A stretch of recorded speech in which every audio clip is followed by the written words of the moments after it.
man, I wish I was like crafty and knew how to make stuff, because I want to cosplay Scorpia so bad I can almost taste it.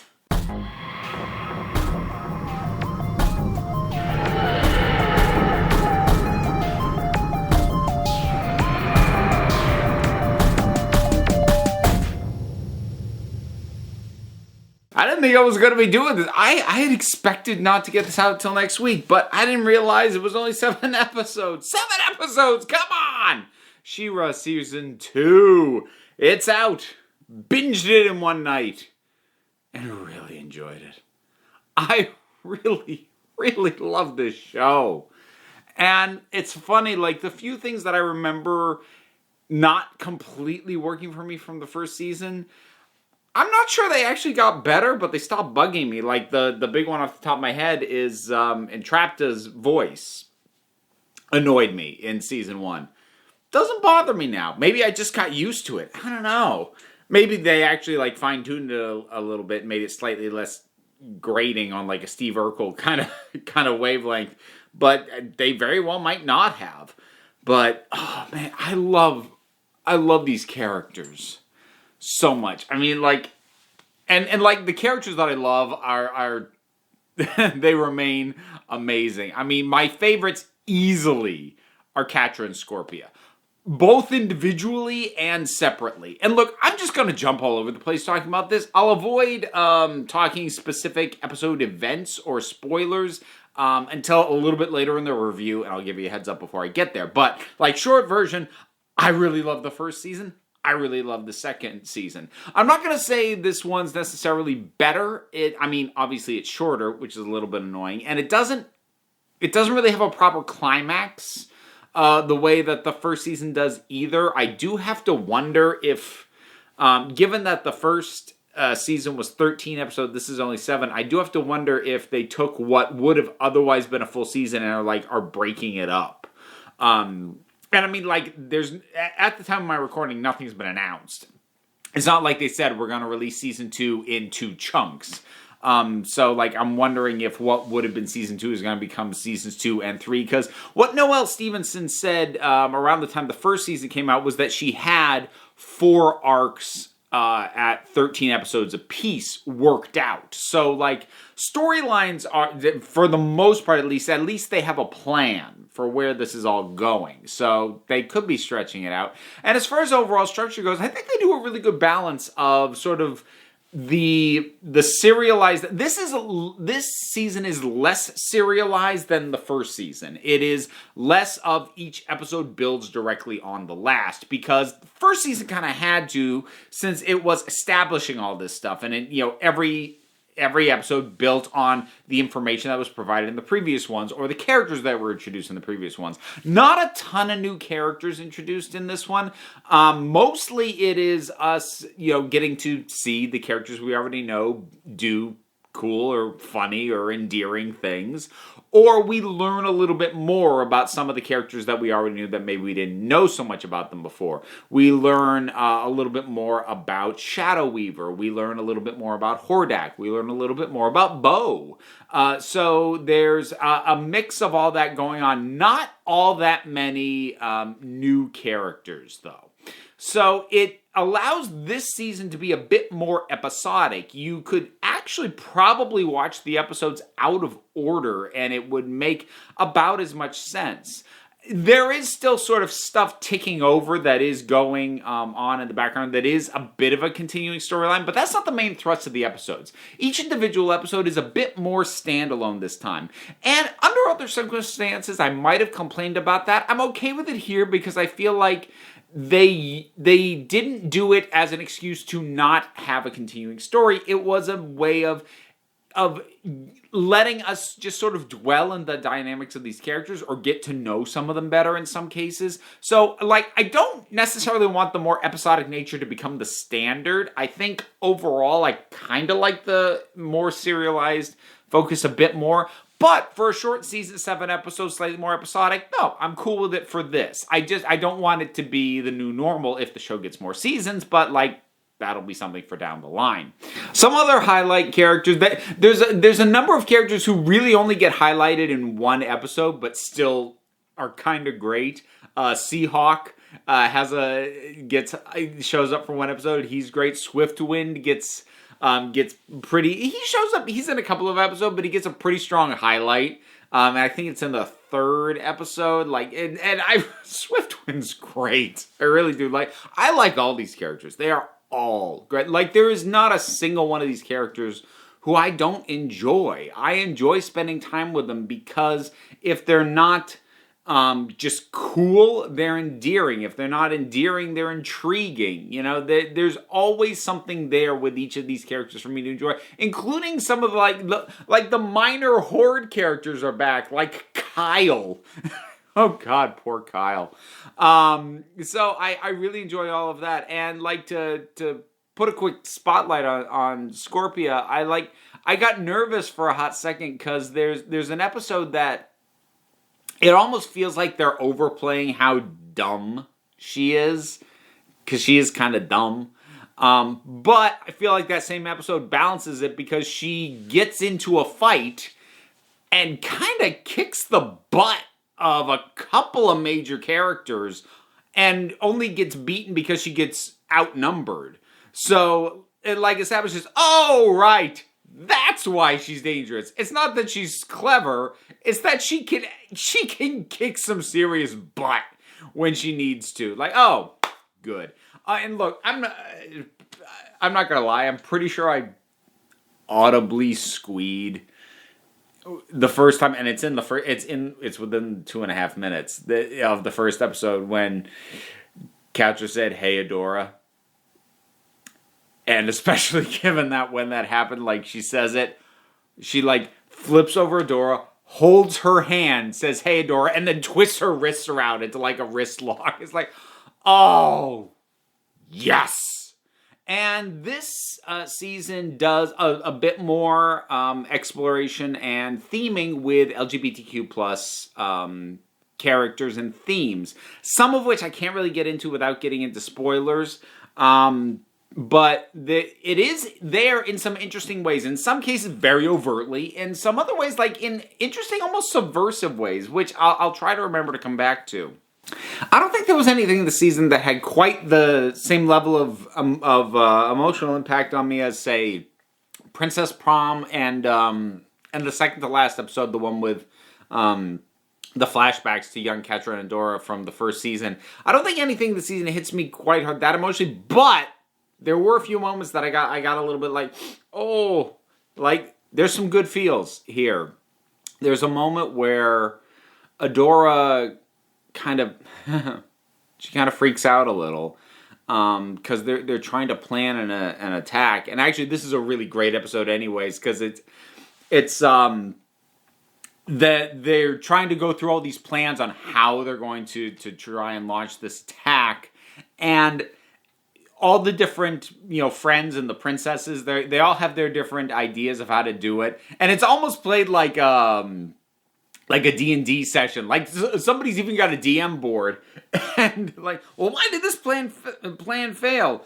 Well, you didn't do a investigation check, so you didn't know what was going on. Like little things like that. But as it builds and people are stepping on each other's toes and what should or shouldn't be the plan, Adora kind of cracks and says, "Look, this has to be right. This has to be perfect, because if it's not perfect, if I'm not perfect, then things could go wrong and I could lose all of you." And that one, and it was funny because it's actually a very funny episode. But then that moment came in, and all of a sudden I got this little okay, and I haven't given a spoiler warning yet because this is a beat, this is a moment, this isn't a major plot spoiler, but that gave me a little because I'm not a perfectionist by nature, but I am someone who has a tendency to zero in and immediately identify all the ways that something can go wrong. So that moment kind of caught me a little bit. There's a moment that I was surprised caught me. And again, caught me off guard out of nowhere, which I love. I love when something can emotionally just kind of jump me in an alley. I don't know where that metaphor came from, but there it is. And like, there's a point at which Scorpia decides they need to retreat, and she grabs Catra and starts running. And Catra doesn't want her to, and like yells at her, like, "What do you think you're doing?" And she looks up at Scorpia and like stops.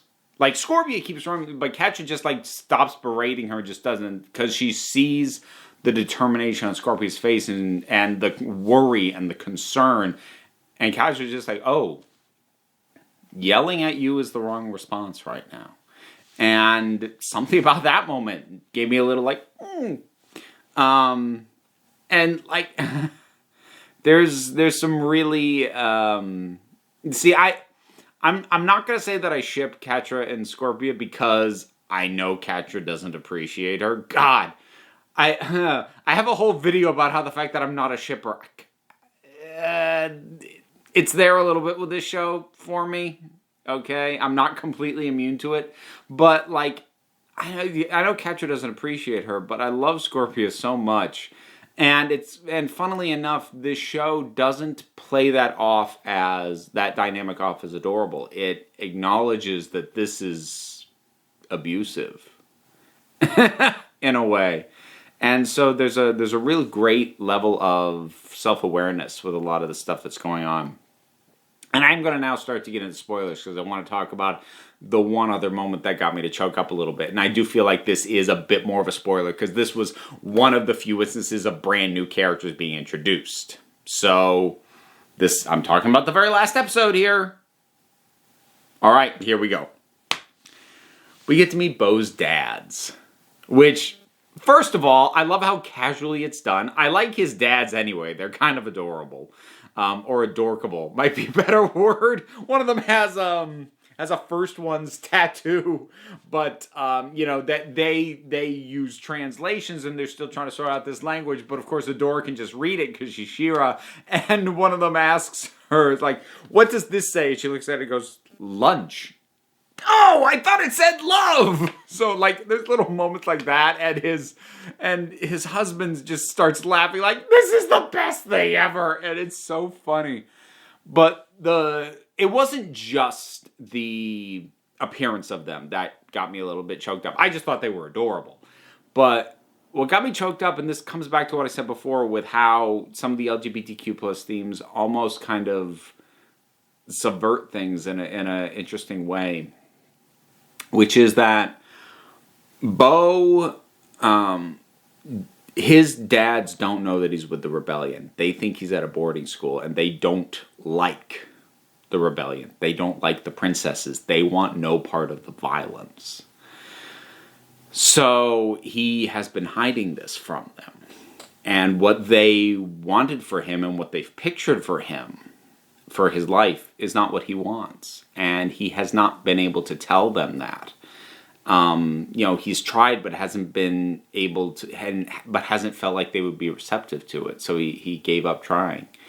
And when they realize what it is that's going on with him, that conversation is really wonderful because it's very much coded as a coming out conversation with your parents, but it's with somebody who went to pursue what are generally sort of, in fiction at least, coded as almost a straight masculine ideal. He's a soldier. I mean, he even says that word. And he comes out as a soldier to his two dads who realize that, oh my gosh, we were trying to help and we were awful and we didn't even realize it. And he says, I thought you wouldn't be okay with this. You hate the rebellion. I thought you would hate me. And one of his dads puts his hand on his shoulder and says, I will never hate you. I don't understand this, but I love you. And what I love about this is by having it be, a gay couple that he's having this conversation with, but still coding it in a way that the general societal acceptance, and certainly fictional depictions would be that this would be a gay theater kid coming out to his straight, jock family. But they completely flipped that, but that dynamic stays the same. And I think that was a really brilliant thing to do, because as much as this experience is, I think, a bit more common among the LGBTQ plus community, it's still a universal experience. Anyone can have this experience of having to explain to your parents that you're not what they thought you were, or you're not going to be what they thought you were going to be, and maybe you're going to be something they actively don't like. They've told you they don't like this, but that's you. And it doesn't make it a straight people get this wrong about queer people. It's a parents can get this wrong about their kids. It makes it more universal. It makes it more for everyone. But again, it still hits me on that level because it rings so true. But I love coming at it in that kind of complete reversal angle. I thought that was just brilliant. I really love that. And if I wasn't doing a review of the season as a whole, honestly, I'd still probably do a review just highlighting that moment. Because that's just really well done. And again, what's great about this, and the same happened with, in the first season when we had Spinnerella and Natasha, who showed up and they were a couple. Those dads are just there. Nobody goes, "You have two dads?" Like, no. They're just his dads. Nobody draws attention to it. They're just a couple. A really adorable couple. And I love this show. And I really love the energy that Noelle Stevenson has brought to it. I mean, I liked her work well before She-Ra. I love Nimona. I like Lumberjanes. And I gotta see if there's a video clip of it. It might have only been a written review. But apparently, and I feel like this says it all as far as this element of the show goes. There was an interview apparently after the first season came out. And somebody from some publication asked Noelle Stevenson, what was the significance of, at the end of the first season in the climax, all the princesses, sort of glowing with energy and creating a rainbow? And she just looked at him and completely deadpan. It's the gay agenda. And that's the thing. They're just there.